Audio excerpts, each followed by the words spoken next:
Edward Nelson was sent to Alaska by the United States Meteorological Service. He was located for 4 years between 1877 and 1881 at St. Michael's. He wasn't content to simply sit and make observations on the weather. The Smithsonian hired him to simultaneously collect things because it had been about 10 years from the time we had purchased Alaska from Russia, and the United States knew very little about Alaska, so they needed information. He made many excursions into the outlying areas, including the lower Yukon, the lower Kuskokwim rivers, and up into the Norton Sound area.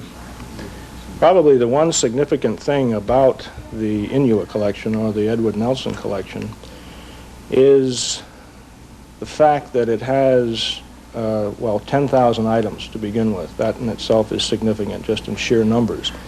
But what makes it even more significant beyond sheer numbers is the quality and the type of material that was collected. He was more interested in the objects that were used in everyday living. But in the process of collecting that material, he was very selective. And so consequently, we have a tremendous collection of material that normally would have been lost since it was in everyday use. He documented every piece that he collected, where it was collected, who it was collected by, as much information about it as he could find out, how it was used, what it was used for. The people that he collected the artifacts from called him the man who collects good-for-nothing things. But of course we know today that it was a very fortuitous occasion that he chose rather commonplace items.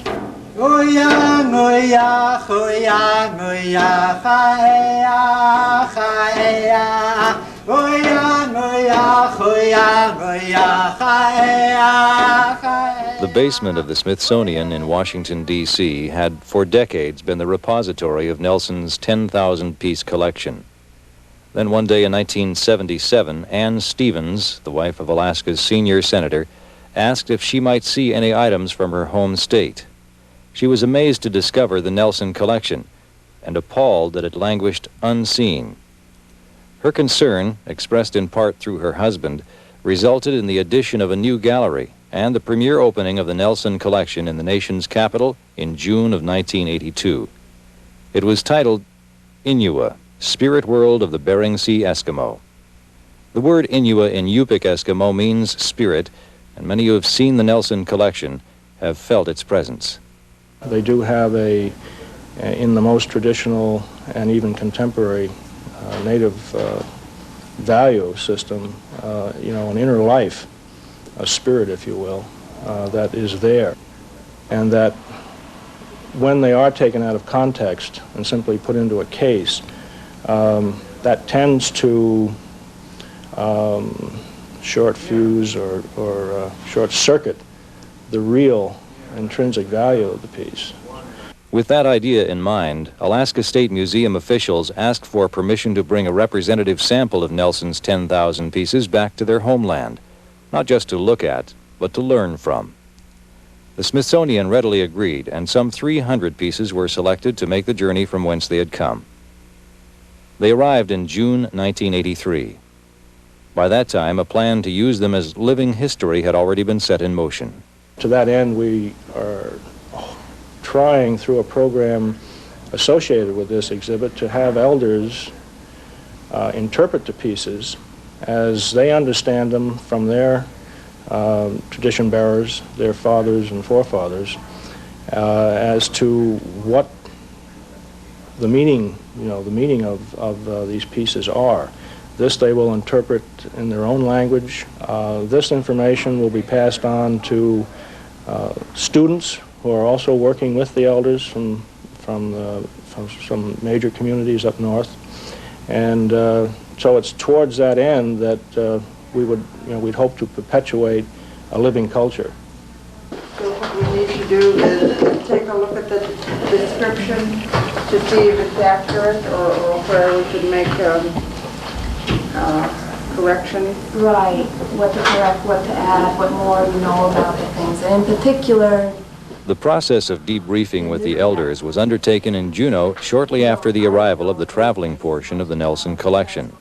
In June of 1983, a group of elders, accompanied by high school students from the same regions, were brought to the State Museum to examine the 300 pieces and pass along their recollections of the names of each item in their respective dialects, the purpose it served, and the way they remembered it being used. oh, I just really enjoyed, hearing people talk about these things, and, Pauline wanting to talk about that pipe. Boy, she knew an old lady when she was a kid that used to smoke this really long pipe. She would come and watch that lady smoke that pipe. She never got to try it, and she couldn't wait until we got to talk about that pipe.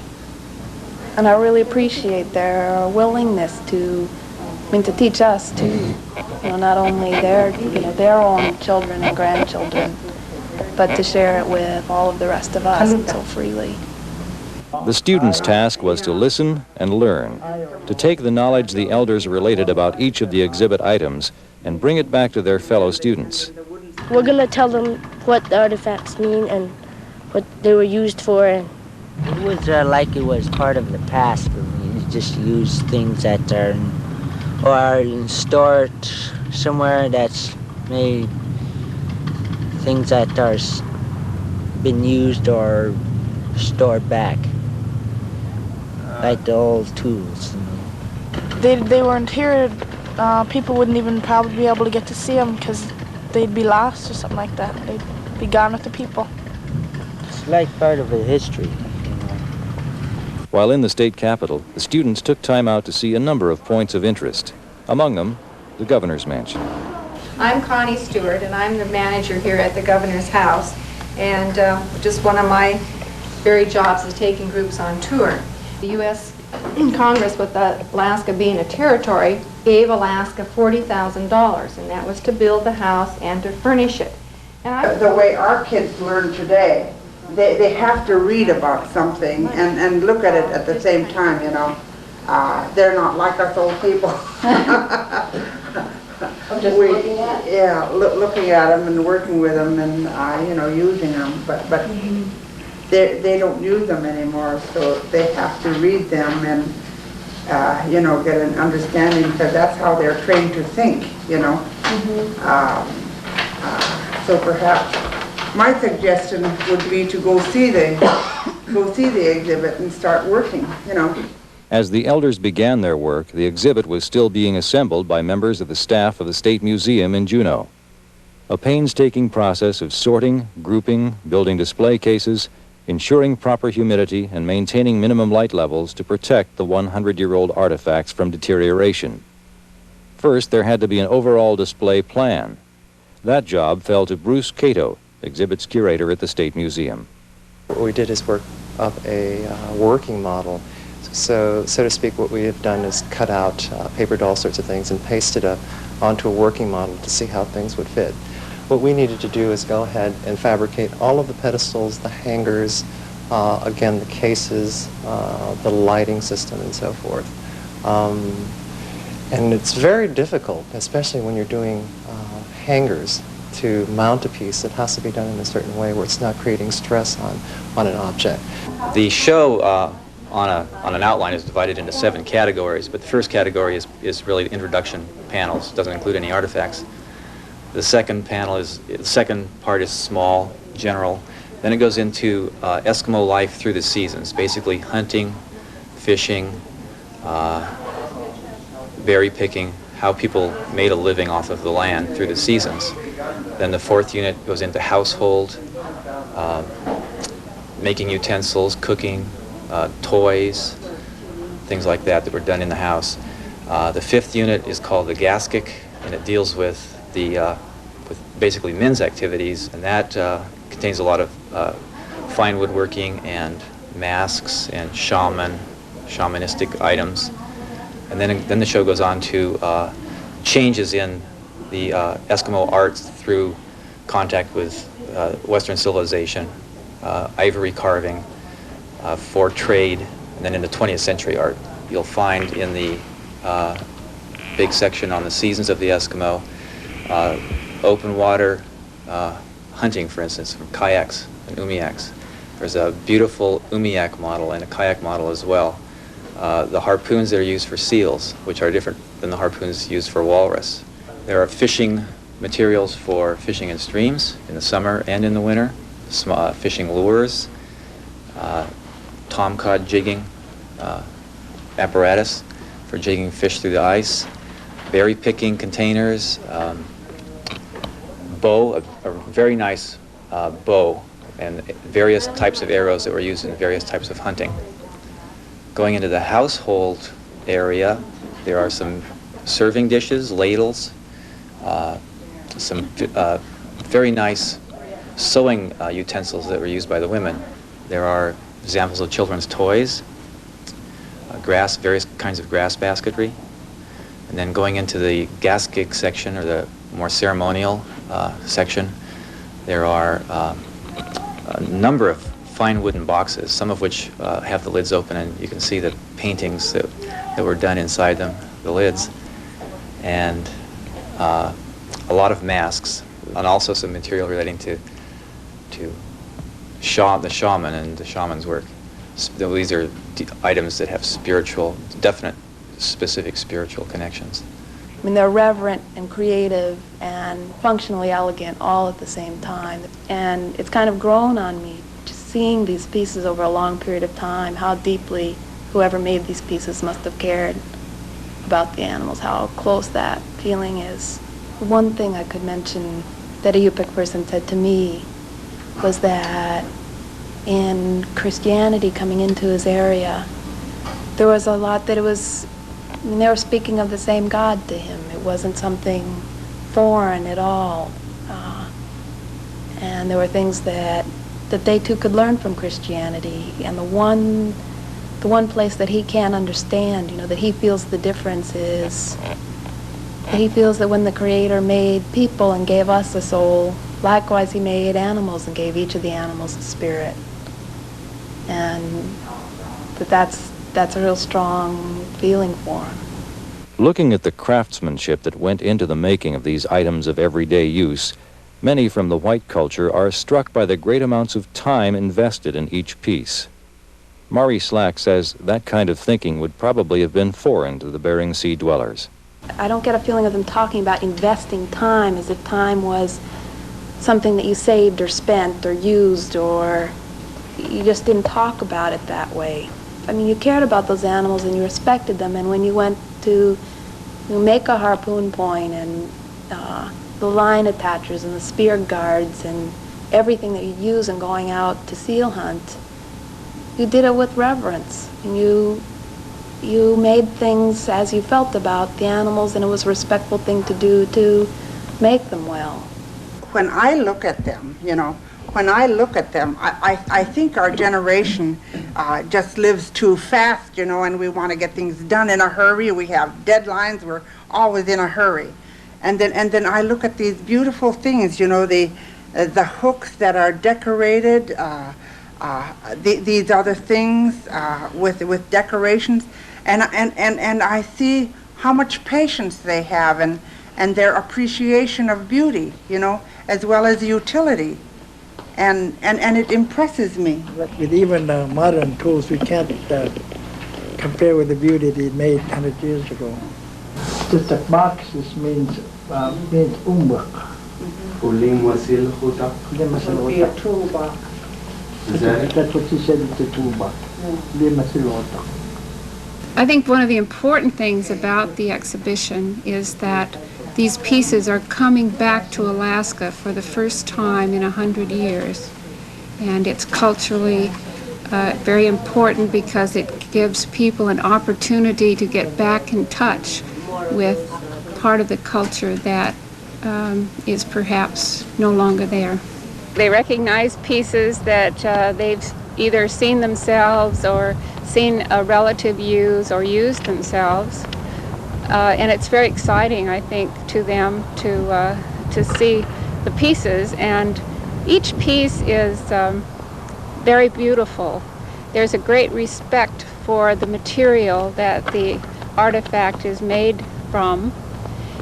And you probably know that the people who made them believed that every object has a spirit, animals, people, and things. And as you view some of those pieces, you begin to get that feeling yourself and feel the spirit of that particular piece.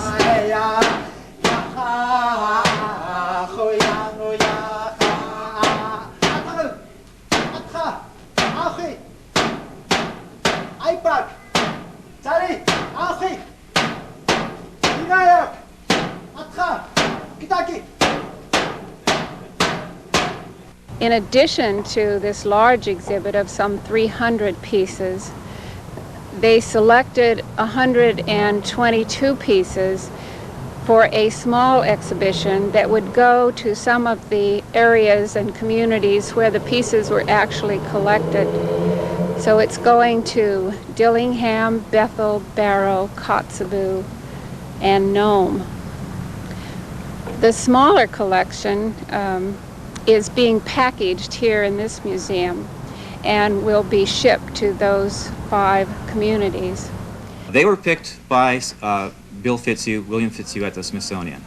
This show, Inua, was curated by William Fitzhugh and Susan Kaplan, who are anthropology curators at the Smithsonian. And it's a traveling exhibit, so our role in this is as renters of the exhibit for a certain period of time. We've also coordinated the arrangements for touring it to Fairbanks and Anchorage as well. This show will be going to 9 different museums. Ottawa, following Alaska, I believe. It'll be at the Field Museum in Chicago in the winter. It'll be coming back to Seattle to the Burke Museum at the University of Washington. Prior to its arrival in Juneau, it was at the Bowers Museum in Santa Ana, California.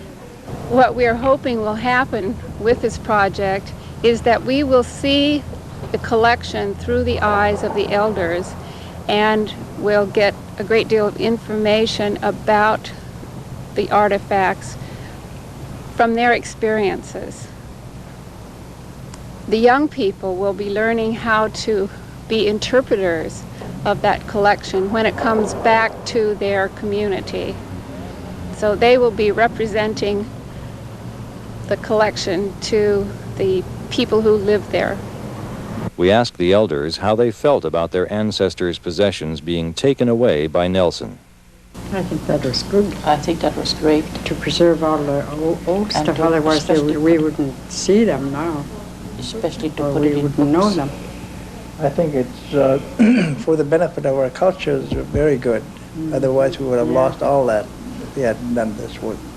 It's certainly a great thing for Alaska to see the collection come back to its homeland, really, and to allow our native people to act as in an interpretive fashion for us, to review the exhibits and to go through them from the standpoint that it is a part of Alaska's culture, and I guess would go so far as to say that it really does belong here. We asked State Museum Director Alan Monroe about the likelihood of repatriation of collections like Nelson's. The Smithsonian, being the national museum, is certainly mandated, I presume by federal statute somewhere, to hold those collections in public trust in perpetuity. To what extent any of that material would be decentralized and returned to the areas from whence it was collected is a good question. And I think it's one probably at some point in time for the courts. I think that what we would be looking at in a more immediate future, in a more reasonable vein, would be that of loan of material back to areas that can now give it proper care.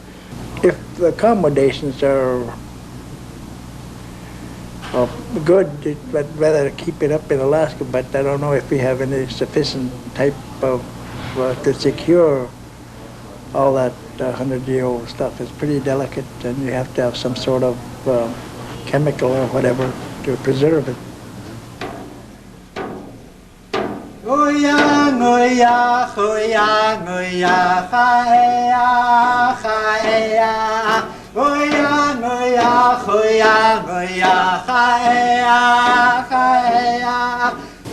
is Juneau McIntyre. I'm from the village of Vik. It's on the lower Kuskokwim, where the Kuskokwim empties into the lower part of the Bering Sea. We are the Nunamda dancers from the Bethel region. Nunamda in our language means of our land. So we are dancers of our land. We're here for a very important reason, of course, the Inua, or the Yoa in our region, the inner essence of things, animals, of animate objects. I had seen them in Washington. And after I saw them for 2 days, I would drift back into the exhibition, and it was just amazing to me. And in our group, we felt that we should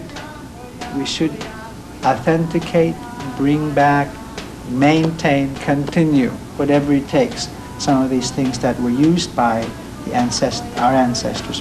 They are living works of art, living, and they need to continue to live through us, the elders, the young people, and generations to come.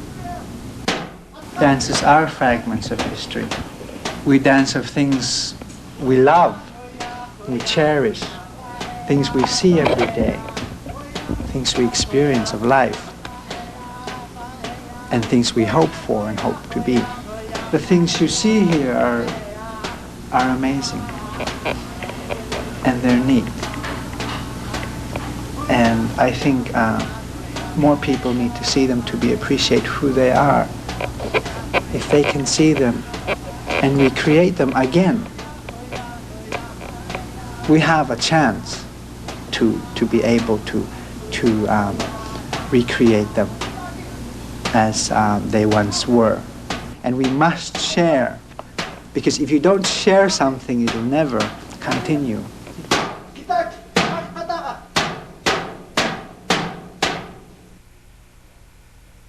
Edward Nelson did a fine job in collecting what were considered to be everyday items. But nevertheless, as far as this exhibit is concerned, I'm really impressed with the kinds of things that he did collect. And even if he does have the nickname of the person who collected worthless things, I give him full credit for having done it. And I think the people of the Bering Sea will be very happy that he did. And a building block will fit in place as time goes on. And that we can be extremely thankful for. Throughout the summer and fall of 1983, the two-part Inua collection traveled to 8 Alaskan communities and was seen by an estimated audience of 75,000. The main exhibit will travel to Ottawa, Chicago, Seattle, and Winnipeg before returning to the Smithsonian. In January 1984, the State Museum received permission to keep the small traveling collection for an additional year. An effort is now underway to secure funding to bring the exhibit to additional villages, sharing once again the supposed good-for-nothing things of Edward Nelson. And we must share, because if you don't share something, it'll never continue.